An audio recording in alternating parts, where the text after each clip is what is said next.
प्रिय छात्रों नमस्कार। पिछली वीडियो में बच्चों हमने कक्षा 8 के प्रथम पाठ का एक ही श्लोक किया था, एक ही श्लोक का अर्थ किया था, उसको समझाया था।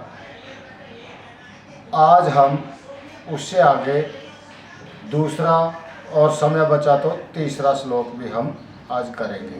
उसके अर्थ को समझेंगे और उसको अपने जीवन में धारण करेंगे।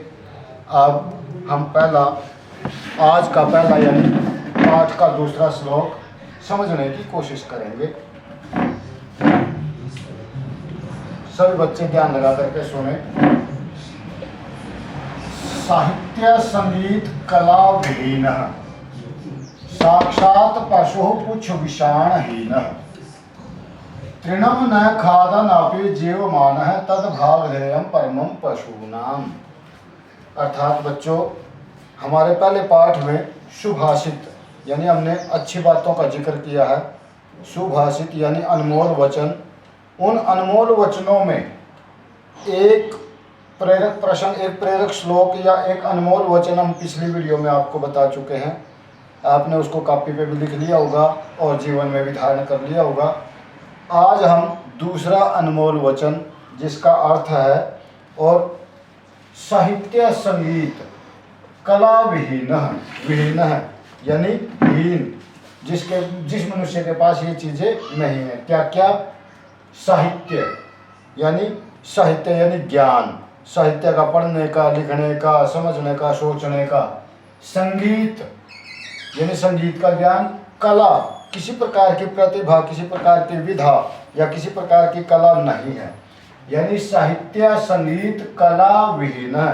साहित्य संगीत और कला से रहित मनुष्य साक्षात पशु यानी वो साक्षात प्रत्यक्ष रूप से पशु के समान है या एक किस्म का पशु ही है।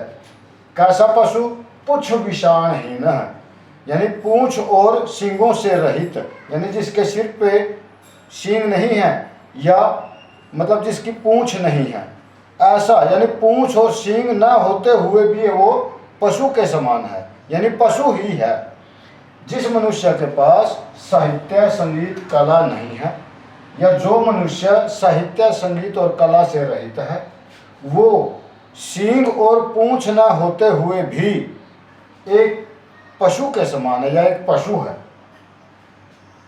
तृणम न खादनापि, वही मनुष्य जिसके पास ये सारी चीजें नहीं हैं और जो पूंछ और सींग से भी रहित है, वो ऐसा मनुष्य तृणम न खादनापि यानी घास न खाते हुए भी।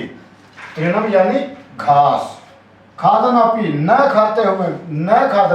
खाते हुए भी जीवमान है, जो जीवित रहता है या जीवित रहते हुए, घास न खाते हुए भी जीवित रहता है। तद भागधेयम परमं पशूनाम। तद भागधेयम, उसके भाग्य से, उसकी किस्मत से तो या उसके भाग्य से तो श्रेष्ठ पशुनाम, पशुओं के भी भाग्य है, पशुओं की भी किस्मत है या पशु भी उनसे श्रेष्ठ है। क्यों?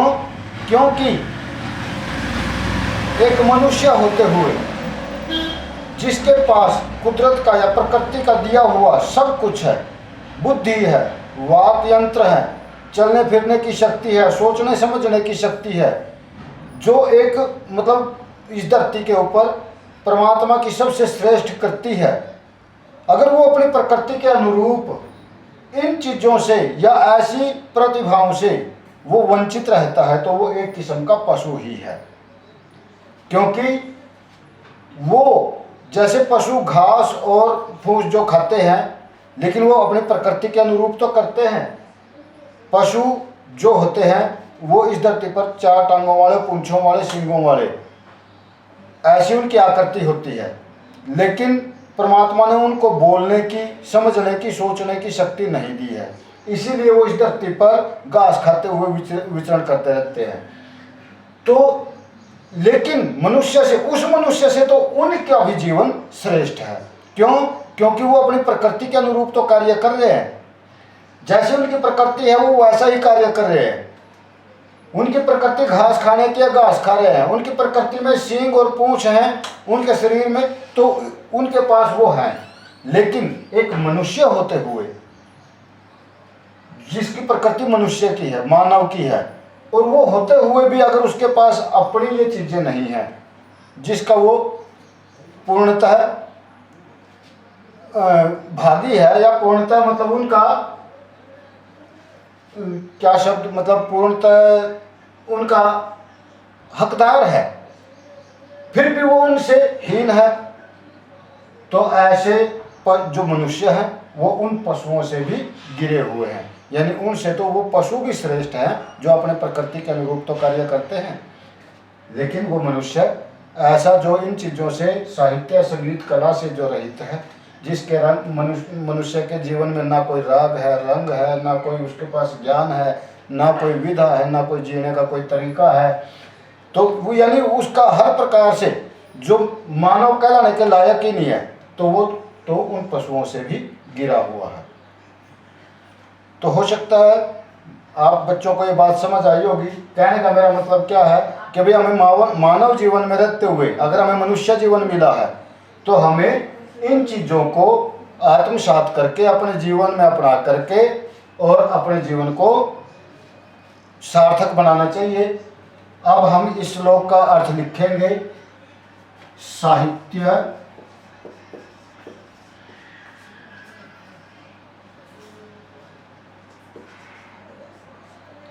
संगीत और कला, कला यानी विधा से रहित मनुष्य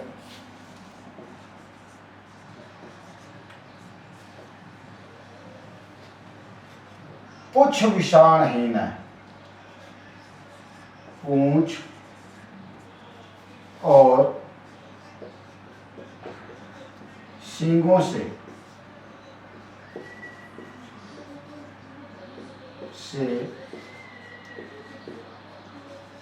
रहित, घास न खाते हुए भी, घास न खाते हुए भी जीवित रहता है। घास न खाते हुए भी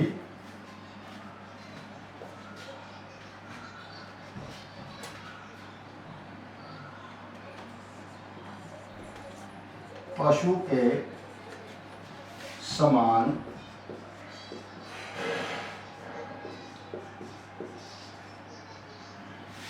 जीता है।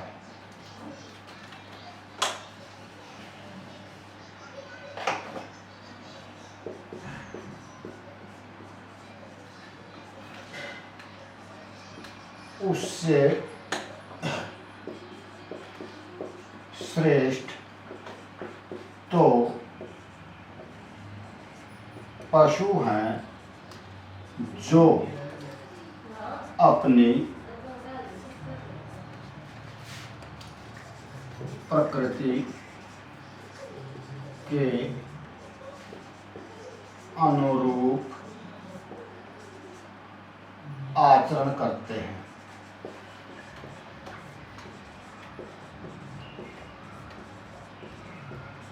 अर्थात ऐसा मनुष्य जो साहित्य, संगीत और कला से हीन है, वो सींग और पूंछ न होते हुए भी और घास खाते हुए भी पशु के समान है।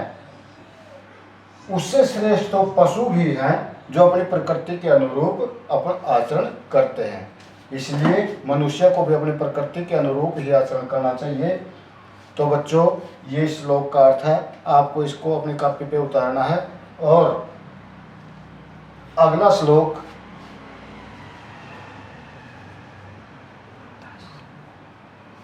एक श्लोक और हम करेंगे। तो इसके साथ आपने इसको अपनी कॉपी पे उतारना है और समझना है तो बार बार इस वीडियो को देखना है।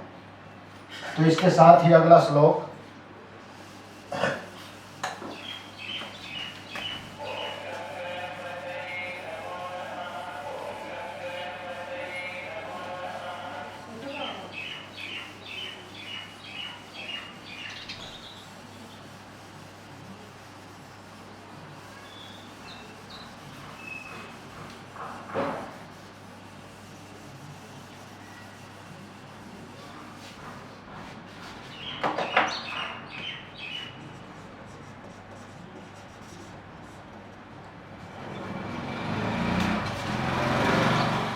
लुब्धस्य नश्यति यशः। लुब्धस्य नश्यति यशः। नष्ट क्रियस्य कुलम अर्थपरस्य धर्म। नष्ट क्रियस्य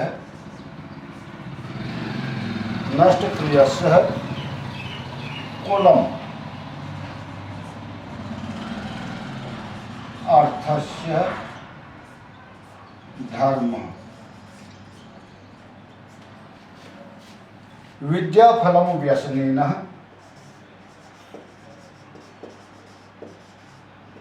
विद्याफलम व्यसनिनः।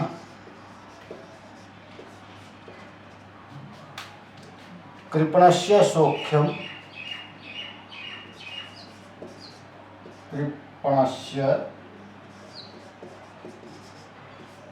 सौख्यम। राज्यं प्रमत्त सचिवस्य नराधिपस्य।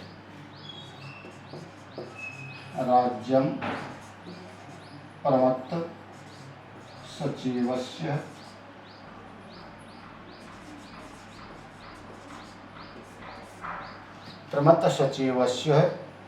नराधिपस्य।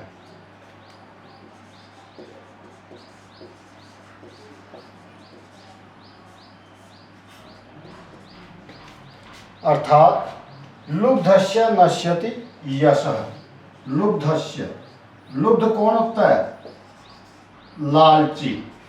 लुब्ध यानी लालची, जो लालची मनुष्य होता है। तो बच्चों, ये जो श्लोक दिया गया है ये बहुत ही शिक्षाप्रद श्लोक है। अगर इसको समझ करके सोच करके हम अपने जीवन में धारण करेंगे तो इसका बहुत ही लाभ होगा और हमारे मान प्रतिष्ठा में भी वृद्धि होगी। लुब्धस्य यानी लालची का, नश्यति नष्ट हो जाता है, यशः यानी सम्मान, इज्जत, मान प्रतिष्ठा।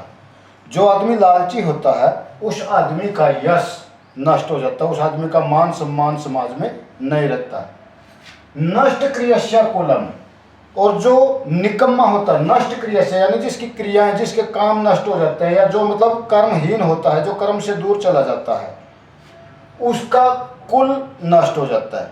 यानी उसका खानदान, जो परिवार है या उसका जो है कुटुंब है, वो नष्ट हो जाता है। अर्थस्य धर्म, और जो अर्थहीन है उनका धर्म नष्ट हो जाता है। विद्या फलम व्यसनीन है, और जो बुरी आदतों में फंसे होते हैं, बुरी आदतों के आदी होते हैं या बुरी व्यसनों में फंसे हुए होते हैं, ऐसे लोगों का विद्या का फल, जो उन्होंने ज्ञान अर्जन किया हुआ है या जो उन्होंने ज्ञान जहाँ से भी मतलब उन्होंने प्राप्त किया है, अगर वो उसके बाद व्यसनी न यानी बुरी आदतों में फंस जाता है तो उसका जो ज्ञान है, प्राप्त किया हुआ ज्ञान, वो भी नष्ट हो जाता है। कृपणस्य सौख्यम, और जो कंजूस व्यक्ति है उसका सुख खत्म हो जाता है, सुख नष्ट हो जाता है, वो कभी सुख प्राप्त नहीं कर सकता। जो कंजूस व्यक्ति होता है वो कभी भी सुख प्राप्त नहीं कर सकता, चाहे उसने कितना भी कुछ भी मतलब प्राप्त कर लिया हो, चाहे उसने कितना भी धन कमा लिया हो, लेकिन वो उस अपने कंजूसपने के कारण वो उसका सुख प्राप्त नहीं कर सकता। राज्यम प्रमत्त सचिवस्य नराधिपस्य, और राज्यम यानी राज्य प्रमत्त सचिवस्य, जिसका सचिव यानी जिसका मंत्री आलसी है, पथभ्रष्ट है, भ्रष्टाचारी है, ऐसे सचिव वाले या ऐसे मंत्री वाले, नराधिपस्य राजा का, जिस राजा का सचिव यानी मंत्री ही भ्रष्ट है, आलसी है, बेईमान है, ऐसे राजा का राज्य भी नष्ट हो जाता है। तो इसमें विशेषता बहुत बड़ी बड़ी बातें कही गई है। यानी कहने का मतलब लुब्धस्य है, हमें कभी लालची नहीं होना चाहिए। नष्ट क्रियस्य में कभी निकम्मा भी नहीं होना चाहिए, यानी कर्महीन नहीं होना चाहिए, कर्म से कभी दूर नहीं भागना चाहिए। और दूसरा तीसरा यानी हमें मतलब एक तरफ से निर्धन होना भी एक प्रकार का अभिशाप है, उसके लिए भी हमें निरंतर प्रयासरत रहना चाहिए कि भी हम ऐसी अवस्था में ना पहुँचें। और तीसरा, विद्या ग्रहण करने के बाद कभी भी बुरी आदतों में नहीं फंसना चाहिए, उनसे दूर रहना चाहिए। कृपणस्य, और अपनी कमाई को करने के बाद में उसमें ज़्यादा कृपणता या ज़्यादा कंजूसी नहीं करनी चाहिए, वरना हम अपना सारा सुख गंवा देंगे। और तीसरा, अगर कोई घर में बड़ा है और किसी को अपना काम सौंपा है तो उसकी हर एक्टिविटी यानी उसकी हर गतिविधि पर हमारा ध्यान रहना बहुत ज़रूरी है। अगर हम उसकी गतिविधियों पर ध्यान नहीं देंगे तो वो हमारे राज्य को या हमारी सत्ता को नष्ट कर सकता है। तो लगता है बच्चों आपको इसका अर्थ समझ आ गया होगा। हाँ, एक बात बीच में मैं थोड़ा बता दूं, लुब्धस्य और कृपणस्य, ये दो शब्द आए हैं श्लोक में। लुब्धस्य का अर्थ है लालची और कृपणस्य का अर्थ है कंजूस। इन दोनों शब्दों के अर्थों में बड़ा अंतर है और ये दोनों शब्द अलग अलग प्रकृति के लोगों के लिए प्रयोग किए गए हैं। लुब्ध क्या होता है? लालची का मतलब क्या होता है? वो येन केन प्रकार, जिस किसी भी प्रकार से वो मतलब लालच करता है, धन इकट्ठा करता है, या वो अपने घर में किसी भी प्रकार की कोई भी वस्तु को, चाहे वो उसके प्रयोग की है या नहीं है, उसको निरर्थक रूप से भी अपने घर में समायोजित कर लेता है। उसके लिए वो हर प्रकार के बंधनों को, हर प्रकार के व्यवहारिक मतलब मर्यादाओं को तोड़ देता है, जो सामाजिक मर्यादाएं उनको भी तोड़ देता है। यानी कहने का मेरा मतलब क्या है कि भी वो येन केन प्रकार, चाहे अपना हो चाहे किसी दूसरे का हो, चाहे उसने उसको ईमानदारी से प्राप्त किया चाहे उसको बेईमानी से प्राप्त किया, उसका मतलब है सिर्फ धन इकट्ठा करना या किसी भी प्रकार का लालच करना। लेकिन इसके उल्ट जो कृपण व्यक्ति होता है, कृपण में और लालची में यही अंतर है। कृपण वो होता है जो कमाई पूरी ईमानदारी से करता है, अपना जो भी कमाता है अपने पूरी ईमानदारी से कमाता है, लेकिन वो उसका अपने सुख के लिए प्रयोग नहीं करता, उसको बचा बचा करके रखता है। इसमें और इसमें यही अंतर है। वो किसी का भी मतलब पैसा या कोई भी धन या कोई भी किसी प्रकार की कोई भी चीज़ ये बेईमानी से भी हासिल कर सकता है, और इसको मतलब इसीलिए लालची कहा गया है। ये कृपण यानी ये सिर्फ अपनी वस्तुओं पर अधिकार रखता है, लेकिन उनको बरतने में पूरी तरह से अपने हाथ नहीं खोलता, इसलिए उसको कृपण कहा गया है। और जो वो मतलब अपनी कमाई हुई वस्तुओं का भी प्रयोग अपने जीवन में नहीं करता है तो वो अपना सारा का सारा सुख नष्ट कर लेता है, यानी उसको उन चीज़ों का कोई सुख प्राप्त नहीं होता। तो इसलिए बच्चों इस शब्द का और इस शब्द का अंतर आपको समझ आ गया होगा। और अब हम इस श्लोक का अर्थ लिखेंगे। लुब्धस्य, लालची व्यक्ति का सम्मान नष्ट हो जाता है, कर्महीन का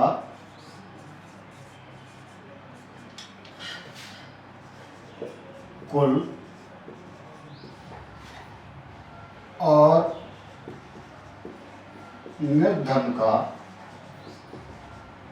धर्म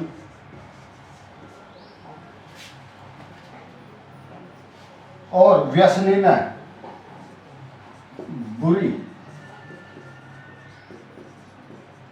आदतों वाले का ज्ञान, कृपणस्य कंजूस का सुख और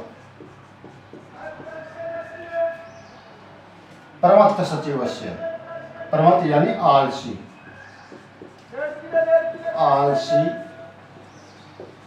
मंत्री वाले राजा का राज्य नष्ट हो जाता है। तो बच्चों आपको ये अर्थ समझ में आ गया होगा। आपने इसको अपनी कॉपी पे भी लिखना है और कॉपी को तैयार रखना है। धन्यवाद।